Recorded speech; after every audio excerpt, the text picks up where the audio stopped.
কলহ করে সৃষ্টি করার মধ্যে দিয়ে আমরা ছিল সেই নির্বাচন 1940 সালে নির্বাচন হচ্ছিল। ওই নির্বাচনে ছিলেন কায়েদে আজম মোহাম্মদ ছিলেন বাংলার বাঘ থেকে বোঝা।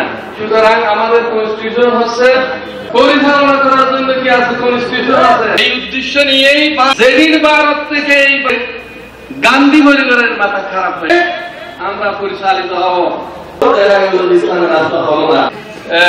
নির্বাচন হল আবার দেশের লোকেরা কি করতেছে অবগত পূর্ব বাংলা কি হতে হয়, পরাজিত হতে বাধ্য। চিন্তা করতে লাগবে তারা এই দেশটাকে বিভ্রান্তিত করার জন্য চেষ্টা চালিয়েছে, তারা সফল হয়েছে।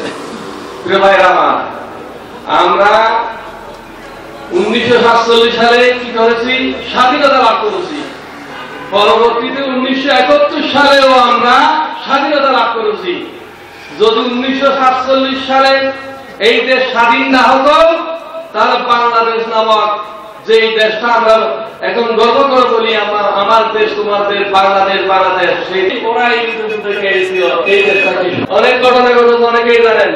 1908 থেকে শুরু করে যে উদ্দেশ্য নিয়ে 1947 সালে 53 বছর অতিবাহিত হচ্ছে, আমরা এখন পর্যন্ত স্বাধীনতা সেই সুফল ভোগ করতে পারিনি। আমরা যে লক্ষ্য এবং উদ্দেশ্য নিয়ে এই দেশকে স্বাধীন করেছি, লক্ষ মায়ের ইজ্জতের দামে কেনা, মাটিতে মিশায় আছে লাখ শহীদের রক্তকণা। দেশটা লক্ষ মায়ের ইজ্জতের ভিটা, শহীদের রক্তের দামে কেন আমাদের সোনার ভিটা। তবে কেন অভ্যাস হল বিদেশিদের সড়ক চাকা, দেশটা নয়তো বাংলাদেশের বাস্তবতা।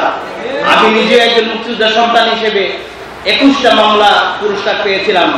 এই আমাদের কি দেশরত্ন নামে যাকে আমরা 16-17 বছর আমরা শুনেছি, সেই দেশরত্ন শেখ হাসিনার মাধ্যমে এই এলাকাতে সুন্দরভাবে ভালোভাবে হেঁটে যাওয়ার মতো অবস্থা ছিল না।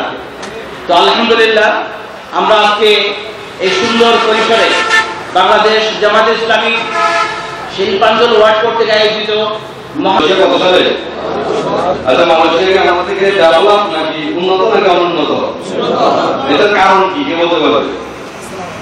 এটার কারণ শুধুমাত্র একটা, সেটা হচ্ছে লিডারশিপ। কি কারণ? যে সবাই পেয়েছে চৌরকমি, সবাই পেয়েছে সোনারকমি, আমি পেয়েছি চৌরকমি। কি পেয়েছি? তার মানে হচ্ছে যে লিডারশিপের কারণে আমাদের দেশের অবস্থা মালয়েশিয়া থেকে খারাপ।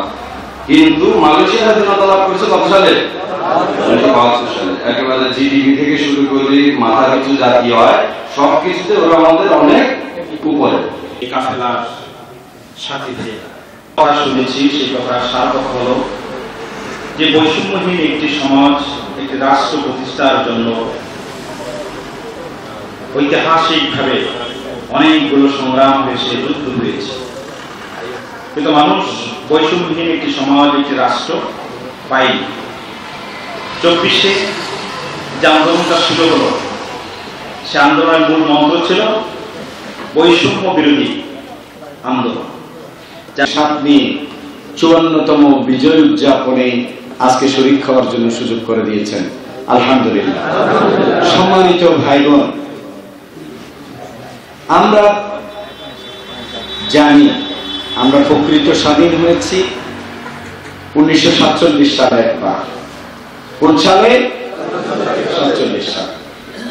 আপনারা জানেন 1940 সালে দ্বিজাতি তত্ত্বের ভিত্তিতে লাহোরে একটি মুসলিম লীগের সম্মেলন হয়েছিল। তোলার সুযোগ এই 53 বছরে ছাড়িয়ে যেত, কিন্তু আমরা দুর্ভাগ্য, আমরা সঠিক নেতৃত্ব পাইনি। ইনশাআল্লাহ তোমাদেরকে তো আমরা ভারতে যাওয়ার জন্য বলি নাই, আমরা তো বলেছি শান্তিপূর্ণভাবে পদত্যাগ করে ক্ষমতা হস্তান্তরের জন্য। যারা আছেন আপনাদের অনেকের সাথে তাদের তলে তলে খাতির আছে, একটু জানাবেন। কই আমাদেরকে তো রাস্তায় নামলে পুলিশ গুলি করেছে। সকাল 7টায় হলেও বিজয় রেলে আমরা বের করেছি চট্টগ্রাম মহানগরী। 9 মাস রক্ত তৈরি তাদেরকে শাহাদাতের মর্যাদা দান করুন। বাংলাদেশ, আল্লাহ তোমার কাছে আমরা চাই